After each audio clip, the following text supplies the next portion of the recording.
April 1912. The world believed it had built something God couldn't sink. Titanic wasn't just a ship, it was a statement. A monument to what humanity thought it had become.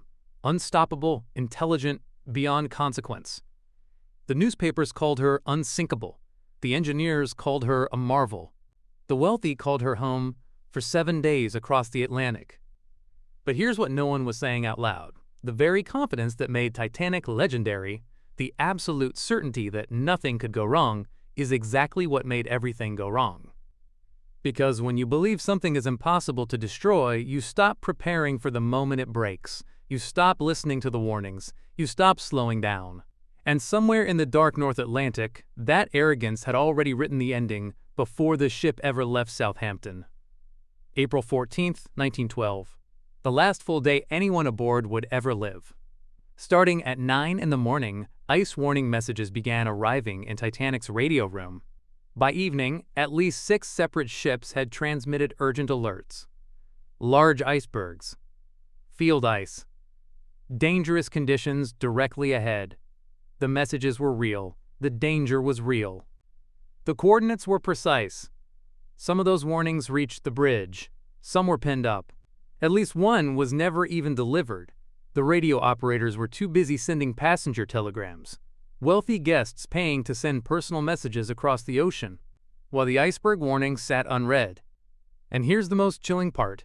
Even the warnings that did reach Captain Smith, a man with 40 years at sea, were not enough to make him slow down. He acknowledged them, he filed them, he kept the ship at full speed. 22 knots. Through an ocean that multiple ships had already told him was filling with ice. Nobody panicked, nobody stopped, because on an unsinkable ship, warnings feel like noise. Here is where the story gets uncomfortable, because the people who kept Titanic at full speed weren't reckless fools. They were experienced professionals under pressure. J. Bruce Ismay, the chairman of White Star Line, was on board. There were whispers, never proven, always lingering, that he pushed for speed, that arriving early in New York would generate press. Headlines.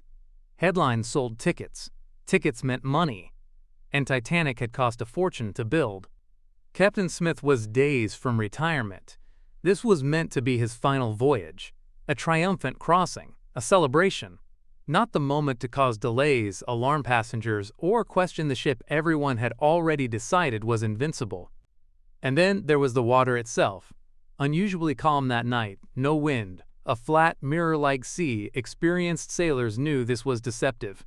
Without waves breaking at the base of icebergs, they're nearly invisible in the dark. But to everyone else on deck, the calm felt like a gift, like safety, like the ocean itself was saying nothing is wrong.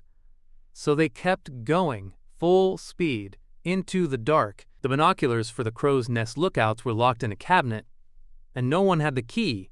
It had been left behind at Southampton when the crew changed.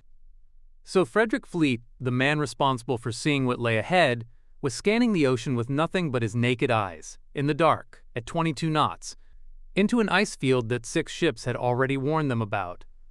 At 11:40 p.m., he rang the alarm. 3 bells, then the phone. Iceberg, right ahead. The officer on watch immediately ordered hard to starboard and engines reversed. But physics doesn't care about urgency. A ship the size of Titanic needed time and space to respond. It had neither. The impact, when it came, was almost gentle. A long, grinding shudder along the starboard side. Passengers heard it and went back to sleep. Some didn't even notice. A few reported thinking they'd struck a wave or a piece of loose ice. Nothing that seemed like death. But below the waterline, the iceberg had done something surgically catastrophic, opening the first 5 compartments. Titanic could survive 4 flooded, not 5. The math had just changed. And no one above deck knew it yet. When officers finally began waking passengers and directing them to lifeboats, they met a response that, in hindsight, is almost unbearable to think about. People refused to leave. The ship felt solid beneath their feet. The lights were on. The music was still playing in the first-class lounge. The air was cold, yes, but the deck was stable. And over there, dangling on ropes 30 feet above black, freezing water, were small wooden boats asking them to leave the warmest, most solid-feeling place in the ocean and climb into the dark. Nobody believed the ship was sinking. Officers were instructed to avoid using the word, to stay calm, to reassure, to present this as a precaution. And passengers, trusting, comfortable, anchored to the idea of the unsinkable ship, believed them. Early lifeboats launched with fewer than half their capacity filled. Lifeboat 1, designed for 40 people, left with 12. 12 people in a boat built for 40, while over 200 were still on board. Some passengers were reportedly offered money to get in the boats. They declined. Every minute of that false calm was a minute of capacity wasted, and the clock was already running out. Titanic was designed to carry 64 lifeboats. It sailed with 20. The reasoning, if you can call it that, was threefold. First, British maritime law at the time set lifeboat requirements based on ship tonnage, not passenger count. The law hadn't been updated since 1894. The law was 18 years out of date. Titanic was technically compliant. Second, White Star Line's design team believed the lifeboats were meant to ferry passengers to nearby rescue ships, not to hold everyone simultaneously. The plan assumed there would always be another ship close enough to help. That night, the closest vessel, the Californian, was just miles away. Its radio operator had gone to sleep. Third, more lifeboats meant a cluttered, less elegant deck, and Titanic was, above all else, a luxury experience. Aesthetics over survival capacity. Even with only 20 lifeboats, if they had all been filled to full capacity, roughly 178 people could have been saved. The actual number saved, 710, because the boats left early, left half empty, and left in the window of false calm when passengers still believed the ship would be fine. The shortage of lifeboats didn't just limit the number of survivors. It predetermined it months before departure. On the upper decks, wealthy passengers in silk robes were being escorted to lifeboats by uniformed officers. Below, in third class, the gates were still locked. Titanic's layout separated classes by design, not just for comfort, but to comply with U.S. immigration laws that required third-class passengers to be quarantined from first and second class to prevent disease spread. The ship's architecture reflected the social architecture of 1912. The wealthy lived above, the poor below. When the sinking began, many third-class passengers couldn't find their way through the ship's labyrinthine corridors to the boat deck. No drills had prepared them. No crew members came to guide them. Some passengers reported gates being held shut, not out of malice perhaps, but out of procedure. A system following its rules, while people drowned following it. The survival statistics tell the story coldly. Approximately 62% of first-class passengers survived. Second class, 41%. Third class, 25%. Children in third class had a lower survival rate than men in first class. The Iceberg killed everyone equally. The ship's design did not. At 2:18 a.m., the lights on Titanic went out. For a single breath, the ocean was completely dark and completely silent. Then the sounds began. Survivors in the lifeboats described it as nothing. They had words for a roar, a groan, a cascade of everything that had been built and was now giving way. Machinery tearing loose. Thousands of pieces of china, crystal, furniture, the entire interior of a floating city. Sliding, crashing, breaking. And underneath it all, voices. Hundreds of voices. The stern rose as the bow pulled down, lifting hundreds of people into the air on a vertical slab of steel. Some jumped, some held on. The ship broke in two, a fact survivors reported but that experts dismissed for decades before the wreck was found and confirmed it in 1985.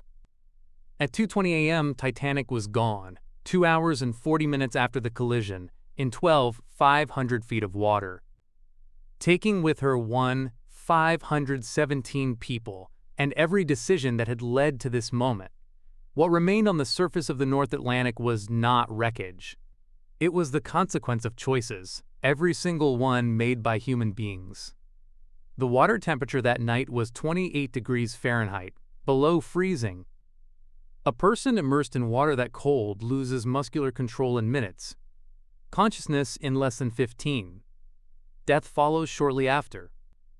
In the lifeboats, which together held 710 people, survivors could hear the cries from the water, and almost universally they did not go back. Some were afraid of being swamped by desperate swimmers, some were in shock, some were following the orders of officers, some simply could not make themselves move toward the sound.